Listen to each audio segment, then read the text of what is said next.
Aujourd'hui, notre passage lors de ce défilé, moi je l'intitule une victoire. Pour moi, c'est une victoire communicationnelle. Parce que déjà, pour arriver là, ça n'a pas été facile. Et je voudrais dire que ce passage entre dans les archives du Mbam et Enugu.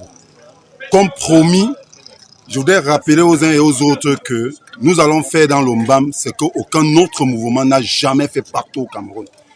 Et plus que jamais, nous croyons à Franck-Emmanuel Biya. Voici le nouvel homme fort du mouvement citoyen pour la paix et l'unité dans le Mbam et Enugu.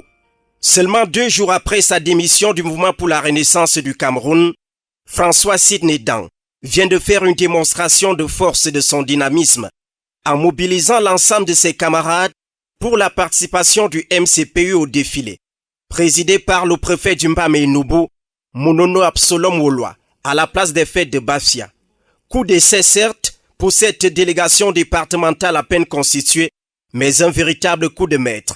Issus des 9 arrondissements du Mbam et Enugu, ces jeunes aux couleurs du MCPU ont scandé des messages de paix et d'unité et réaffirmé leur conviction à l'idéologie de cette association qui milite pour une transition politique pacifique ainsi que la consolidation de la paix et de l'unité dans notre pays. Par cette participation honorable à la célébration du 50aire de l'État unitaire, le MCPU se positionne comme un véritable mouvement de masse dans le Mbam et Enugu grâce aux efforts déployés par la présidente coordonnatrice nationale, Apollonie Fleur-Blaise, qui a su rassembler depuis des années cette jeunesse active et conquérante, capable de porter la transition générationnelle prônée par le chef de l'État, son Excellence Paul Biya, et dotée des valeurs d'humanisme et la culture d'intégrité de son leader Franck-Emmanuel Biya.